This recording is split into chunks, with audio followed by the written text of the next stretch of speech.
कर तारी। कैसी ताली? सुंदर ताली। बहुत से लोग तो ऐसे हैं बेताला ताली बजाते हैं, ऐसे ऐसे पीटते रहते हैं, ना ताल है ना सुर है। सुंदर ताली होनी चाहिए जो सम पे गिरे, ऐसे। राम कथा सुंदर कर तारी, सादर सुन गिरिराज कुमारी। सादर सुन गिरिराज कुमारी, सादर सुन गिरिराज कुमारी।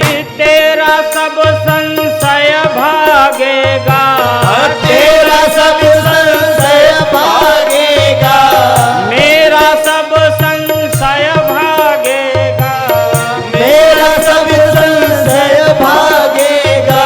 पार्वती कर कथा हो जय जय राम कथा, हो जय श्री राम कथा, कथा जय जय राम कथा, हो जय श्री राम कथा।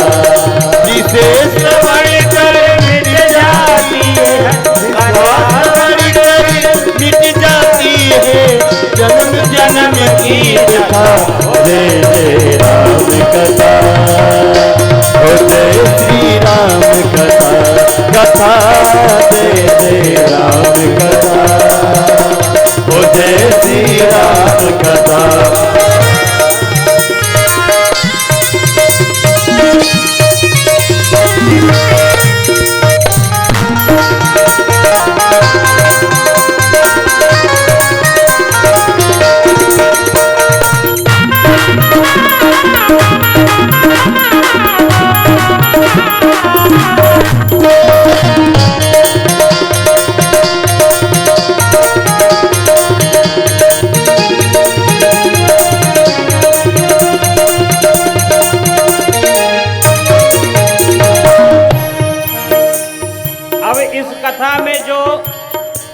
चौथे वक्ता हैं वो हैं काकभुसुंडी महाराज।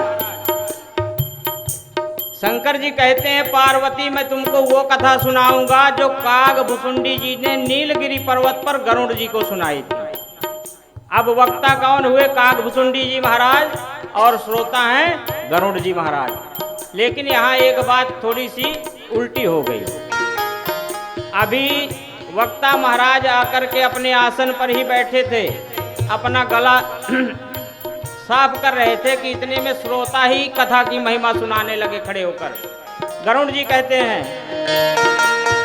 सुनहु तात जेहि कारण आयो, सो सब भयउ दरस तव पायो। सो सब भयउ दरस तब पायो, सो सब भयउ दरस तब पायो। देखि परम पावन तव आश्रम, गयो मोहि संशय नाना भ्रम। गयो मोरि संशय नाना भ्रम, गयो मोरि संशय नाना भ्रम। अब श्री राम कथा अति पावनी, सदा सुखद दुख पुंज न सावनी। सदा सुखद दुख पुंज न सावनी, सदा सुखद दुख पुंज न सावनी। सादर तात सुनावहु मोहि, सादर तात सुनावहु मोहि। सादर तात सुनावहु मोहि, सादर तात सुनावहु मोहि। बार बार बिनवहु प्रभु तोहि, बार बार बिनवहु प्रभु तोहि। जय जय राम कथा, हो जय श्री राम कथा, कथा जय जय राम कथा, हो जय श्री राम कथा। जिसे श्रवण करी मिट जाती है, कथा श्रवण कर मिट जाती है। जन्म जन्म की व्यथा। हो जय जय हो जय श्री राम कथा, कथा जय श्री राम कथा, हो जय श्री राम कथा, कथा जय जय राम कथा, हो जय श्री राम कथा, हो जय श्री राम कथा, हो जय श्री राम कथा। सच्चिदानंद भगवान की। कथा जो है जीवन की व्यथा को समाप्त कर देती है। जीव और जगदीश की कथा में यही मूल अंतर है। जीव की कथा हम बहुत देर तक नहीं सुन सकते, लेकिन जगदीश की कथा हमें आनंद देने वाली होती है। एक दिन एक भाई साहब मिल गए और उनसे हमने पूछा कि सुनाइए कैसे हैं, क्या हाल चाल हैं, सब घर में कुशल है। पूरा 2.5 घंटा अपने घर का वृत्तांत बताया। ये ऐसे है, वो ऐसे है, वो ऐसे है। आपके घर ही अगर कोई मान लो एक दिन आ जाए तो आप एक दिन उसकी बात सुनोगे, 2 दिन सुनोगे, 3 दिन सुनोगे, 4 दिन, लास्ट में यही कहोगे कि आ गया सिर का दर्द बढ़ाने के लिए। जीव की कथा और जगदीश की कथा में यही मूल अंतर है। जीव की कथा जीवन की वृथा बढ़ा देती है और मेरे जगदीश की कथा जीवन की व्यथा को समाप्त कर देती है। चोर को सभी चोर नजर आते हैं और साधु को सभी ईमानदार नजर आते हैं। एक महात्मा थे, उन्होंने बहुत बड़ा मंदिर बनवाया था और माता की बहुत विशाल मूर्ति बनवा करके वहां पर प्रतिष्ठा कराई और उस मूर्ति में चांदी का एक बहुत बड़ा मुकुट जो है मूर्ति के ऊपर लगवाया। एक दिन रात को कोई चोर वहां जाकर के माता की मूर्ति के ऊपर से मुकुट को उतार करके ले गया। साधु ने आसपास के लोगों को सूचना दी, पुलिस आई। पुलिस ने सोचा महाराज, पुलिस वालों ने कहा महाराज आपको किसी के ऊपर कोई संशय हो तो बताएं।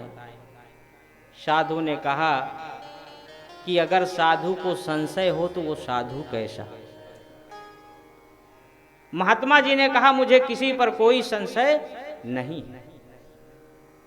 जीवन में ऐसे ही है, जीवन के जो संशय हैं वो कहीं ना कहीं हमें जो है जीवन को नरक के द्वार की तरफ ले जाते हैं।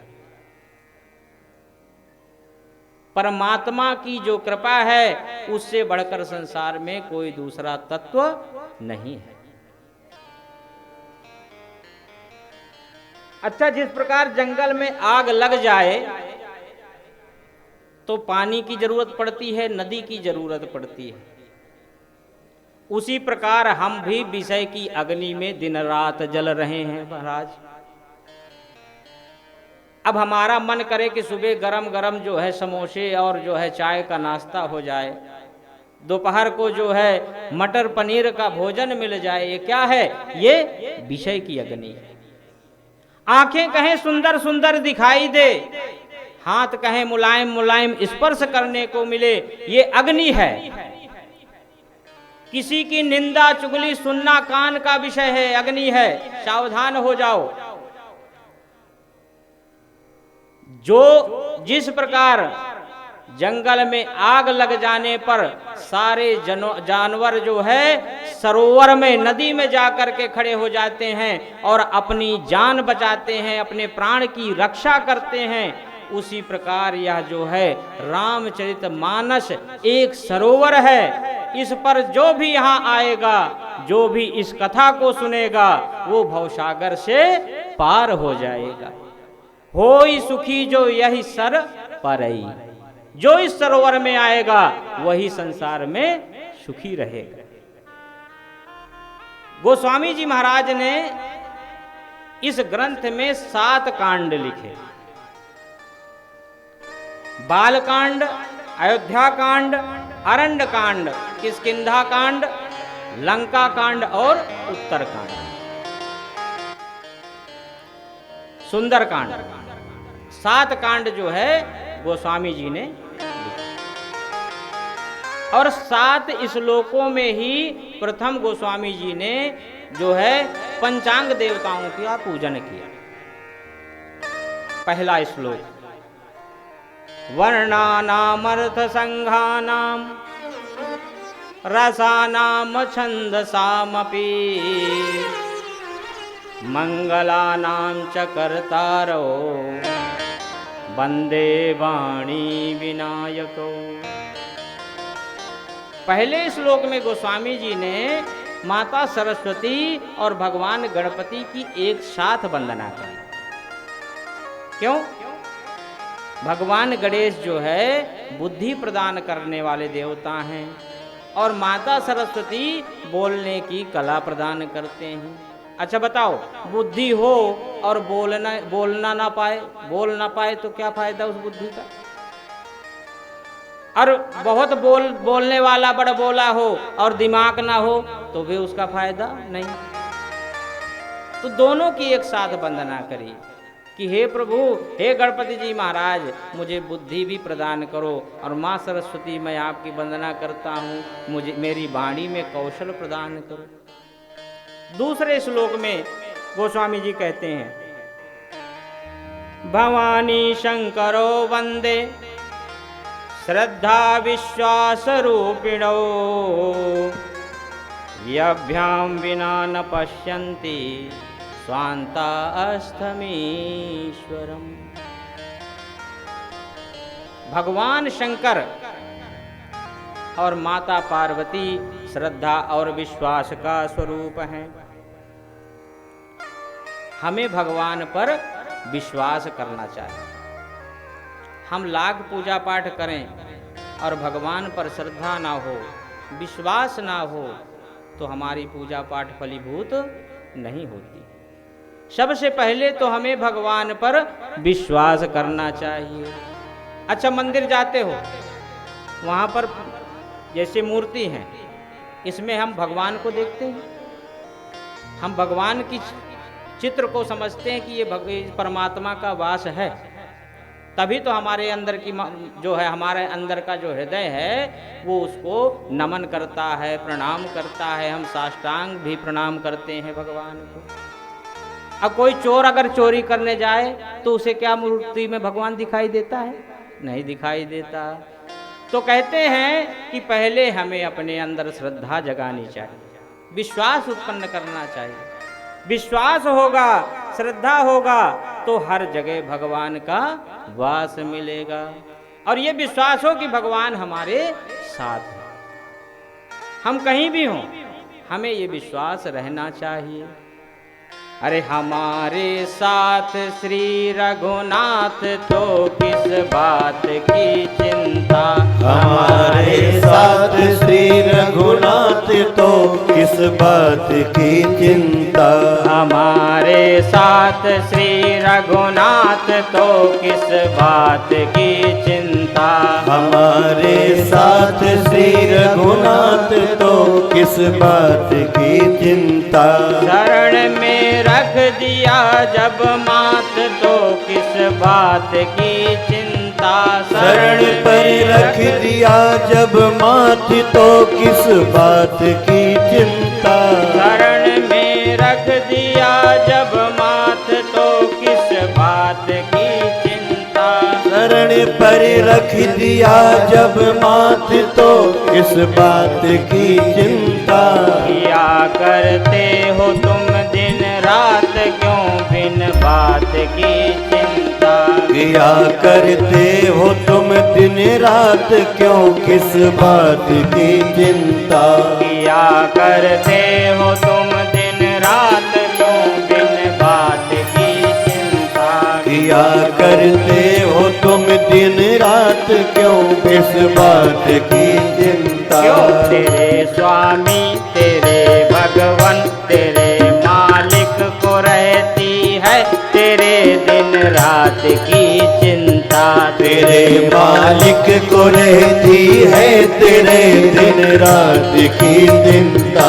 हमारे साथ श्री रघुनाथ तो किस बात की चिंता, हमारे साथ श्री रघुनाथ तो किस बात की चिंता। शरण में रख दिया जब माथ तो किस बात की चिंता, शरण में रख दिया जब मात तो किस बात की चिंता। न खाने की न पीने की न मरने की न जीने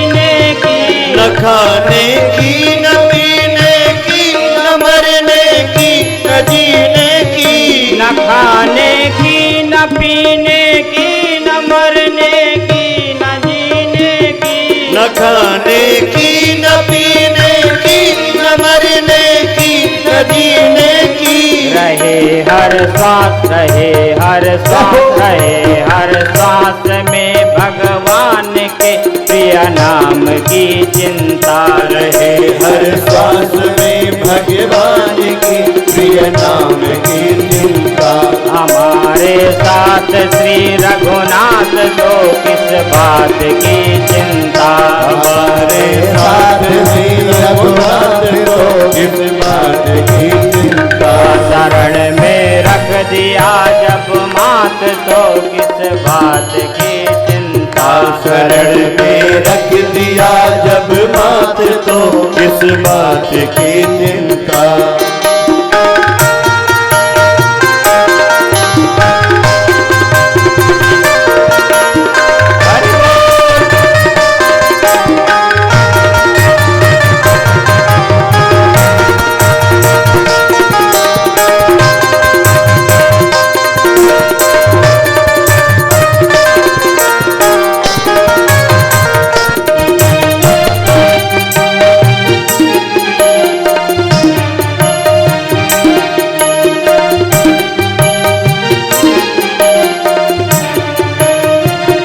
विभीषण को अभय वर दे किया लंकेश पल भर में, विभीषण को अभय वर दे किया लंकेश पल भर में।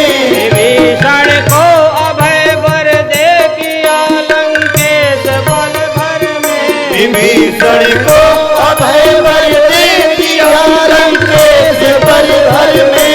उन्हीं के हाथ, उन्हीं के हाथ, उन्हीं के हाथ में जब हाथ तो किस बात की चिंता, उन्हीं के हाथ में जब हाथ हो किस बात की चिंता।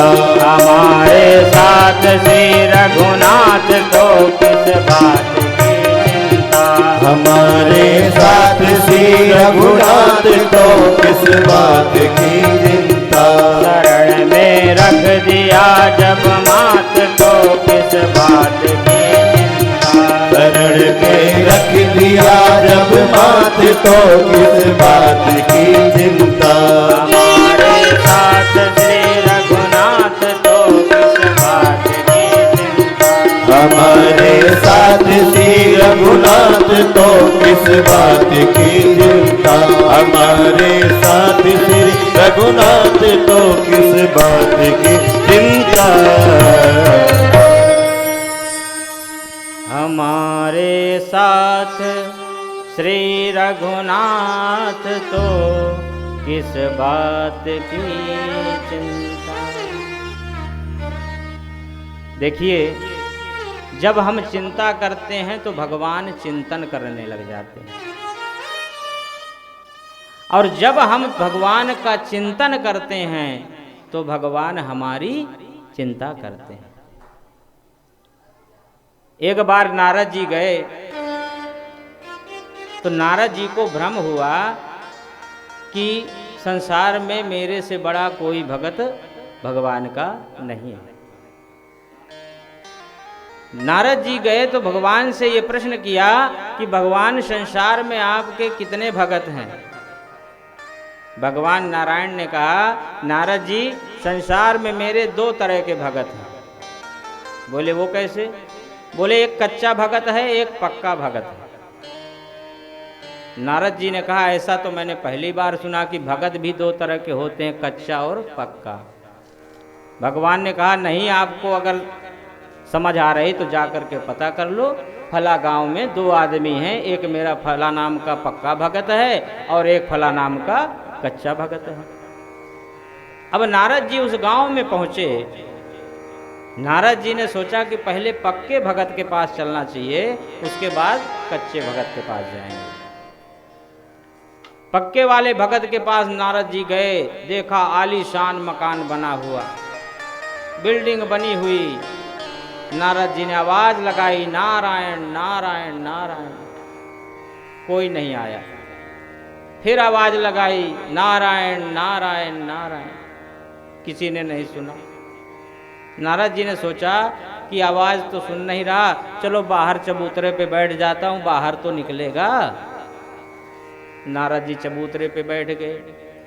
अब भगत ने सोचा कि लगता है कोई साधु महात्मा आ गया है, तो इसलिए आवाज सुन के बाहर नहीं निकला। बोला अब तो चला गया होगा, अब चलता हूं। जैसे गया बाहर देखा नारद जी बैठे हैं, फट से दरवाजा बंद करके घुस गया भीतर। नारद जी ने सोचा ये भगत तो बढ़िया भाई, आवाज सुन के तो आया नहीं और देख करके दरवाजा भी बंद कर लिया। नारद जी ने सोचा मैं भी भगवान का पक्का भगत हूं, जाऊंगा नहीं जब तक तुझसे मिलूंगा नहीं। नारद जी बैठे रहे। कुछ देर बाद जब फिर निकला, देखा कि नारद जी तो फिर भी बैठे हैं, फिर भीतर घुस गया और इस बार छाता लेकर के निकला। छाता लेकर के निकला, नारद जी की तरफ छाता तान के और छिप के निकल गया। नारद जी आवाज लगाते रहे, सुना ही नहीं। नारद जी ने सोचा कि ये तो भगवान का पक्का भगत बहुत कुछ ज्यादा ही पक्का भगत है। बोले अब चलो कच्चे भगत के पास चलना चाहिए। अब नारद जी कच्चे भगत के पास गए। जो कच्चे वाले भगत ने नारद जी को देखा, अरे महात्मा पधारे, दौड़ के सारा परिवार चरणों में गिर करके प्रणाम करने लगा। त्राहि माम पाहि माम पाहि माम। नारद जी ने आशीर्वाद दिया, बिठाया, सोफे पर बिठा करके चरण धोए। चरण धो करके पूरे घर में गंगा जल की तरह छिड़का, खुद पान किया। हमारी ऋषि परंपरा रही है, सनातन परंपरा रही है, जब घर में कोई साधु महात्मा पधारे, कोई ब्राह्मण विद्वान पधारे, तो उसके घर में बिठाकर पहले चरणों को धोना चाहिए। उसके चरणों के जल को घर में पवित्र करना चाहिए, छिड़कना चाहिए। नारद जी के भी चरण धोए गए और महाराज एक से एक मालपुआ, मिठाई, खीर, रबड़ी जो भी था सब ला करके रख दिया नारद जी के सामने। नारद जी ने सोचा कि ये तो भगवान कह रहे थे कच्चा भगत है, ये तो बड़ा ही भगवान का जो है भगत इतना बड़ा निकला, ये तो सारा ही मेरे सामने दुनिया तमाम तरह के जो है मिष्ठान परोस दिए एक सेकंड में। जब शाम हुई, भोजन आदि कराकर नारद जी को बिस्तर में आराम से सुलाया और सारा परिवार, किसी ने हाथ पकड़ा, किसी ने पैर पकड़ा, लगे नारद जी के मालिश करने। नारद जी को मन में आया कि ये तो बहुत बड़ा भगत है भगवान। नारद जी ने जो है कहा कि जाओ अब विश्राम करो, मुझे भी विश्राम करने दो, आप भी आराम करो। भगत का परिवार उठा, थोड़ी देर में इतना बड़ा गिलास दूध का भर के लाया, बॉर्नवीटा डाल के खूब नारद जी को जाके सामने रख। नारद जी ने एक गिलास दूध घट घट घट घट करके पी लिया। अगले दिन नारद जी वैकुंठ धाम भगवान के यहाँ पहुंचे तो रास्ते में सोच रहे थे कि भगवान का दिमाग सठिया गया है क्या, जो देख करके भी बाहर नहीं निकलता और छाता तान करके मुंह छिपा के चला गया, उसको तो कहते हैं कि ये मेरा पक्का भगत है। और जिसने इतनी सेवा करी, इतनी सेवा तो मेरी किसी ने आज तक भी ना करी होगी, उसको कहते हैं कच्चा भगत है। भगवान के पास पहुंचे नारद जी, कहने लगे महाराज आपने गलत कहा है, आपने तो जिसको पक्का बताया वो तो ऐसा धूर्त निकला कि मुझे देखा भी नहीं उसने और चला गया घर से बाहर। पूछने की तो बात छोड़ो कि चाय पियोगे, कॉफी पियोगे, कुछ भी नहीं पूछा। और जिसको आप कह रहे थे कच्चा भगत है, उसने तो बड़ी सेवा करी महाराज। भगवान कहने लगे नारद, जो मेरा पक्का भगत होता है ना, उसके लिए मुझे कुछ नहीं करना पड़ता, वो अपने आप अपना सब कर लेता है, मुझे कभी नहीं बुलाता, ना कभी मुझे पूछता है। लेकिन जो मेरा कच्चा भगत होता है, उसके लिए मुझे दिन रात चिंता करनी पड़ती। वो कब क्या किसको खिलाने लग जाए, कब कहाँ लंगर करने लग जाए, भंडारा करने लग जाए, कब कथा सुनाने लग जाए, कथा सुनने लग जाए, कोई भरोसा नहीं उसका। उसके पास पैसा हो या ना हो, सब ठान देता है और कहता है कि मुझे किस बात की चिंता, हमारे साथ जो रघुनाथ तो किस बात की चिंता। भगवान पर विश्वास होना चाहिए। कोई भी काम करो ना तो भगवान पर विश्वास हो कि ये काम हम जो कर रहे हैं परमात्मा के द्वारा जरूर पूर्ण हो। मैं लेकर कभी नहीं चलना चाहिए कि मैंने किया, मैं करूंगा ना। जो करेगा सो वो परमात्मा करेगा। भगवान की कथा विश्वास हो। चोर मंदिर में जाता है तो वहां मंदिर में मूर्ति में उसे भगवान नहीं दिखाई देता, लेकिन भक्त को उसी मूर्ति में भगवान के दर्शन होते हैं। भक्त प्रहलाद थे, उसके पिता ने कहा कि बोल तेरा भगवान कहाँ है, तेरा भगवान इस खंभे में भी है क्या? भक्त प्रहलाद जी ने कहा पिताजी मेरा भगवान तो कण कण में विराजमान है, मेरा भगवान इस खंभे में भी विराजमान है। इतना विश्वास था प्रहलाद जी का। और जो ऐसा कहा, हिरण्याकश्यप ने उठा करके गदा मारी और खंभ टूट गया और उसमें से नरसिंह भगवान प्रकट हो गए। बोले नरसिंह भगवान की जय। विश्वास था प्रहलाद जी को कि इस खंभे में भी मेरे भगवान है। तीसरे श्लोक में गोस्वामी जी ने भगवान शंकर की आदि गुरु के रूप में वंदना करी। वंदे बोधमयम नित्यम गुरुम शंकर रूपिणो यमाश्रितो हि वक्रोपि चंद्रः सर्वत्र वंदते। कहते हैं कि राहु के डर से चंद्रमा भागे भागे भगवान शंकर के पास गए। बोले भगवान मुझे बचा लो, नहीं राहु मुझे ग्रस लेगा, राहु मेरे ऊपर ग्रहण लगा देगा। भगवान शंकर ने कहा आओ, मेरी शरण में आने वाले को कोई मार नहीं सकता। भगवान शंकर ने चंद्रमा को शरणागति दी। चंद्र जाकर के भगवान के शीश पर विराजमान हुए और वंदनीय और पूजनीय हो गए। भगवान शंकर के जो जटा पे चंद्रमा विराजमान है वो टेढ़ा है। आप लोग देखते होंगे, देखिए ऊपर भगवान शंकर के मूर्ति में जो चंद्र है वो टेढ़ा है। और टेढ़े आदमी से तो सब कोई डरता है। कोई टेढ़ा आदमी जा रहा हो, रास्ते में भी मिल गया तो ऐसा लगता है कि ये टोंक न दे, चुपचाप निकल चलो इसके पास। लेकिन इस टेढ़े चंद्रमा को भी भगवान शंकर ने शरणागति दी, अपने पास उसे रखा। तो जो भगवान की शरणागति हो जाता है वो हमेशा पूजनीय और वंदनीय हो जाता है। चौथे श्लोक में गोस्वामी तुलसीदास जी ने महर्षि वाल्मीकि जी और हनुमान जी की एक साथ वंदना करी। एक बार ब्रह्मा जी से वेद भगवान ने कहा कि महाराज अब हम अवतार लेना चाहते हैं। ब्रह्मा जी ने कहा क्यों? बोले अब हमको कोई पढ़ नहीं पाता है, हमारी भाषा इतनी क्लिष्ट हो गई है कि हमको कोई समझ नहीं पाता है। कहते हैं उस समय वेद भगवान जो है वाल्मीकि रामायण के रूप में धरा पर अवतरित हुए और ब्रह्मा जी स्वयं वाल्मीकि बन करके आए।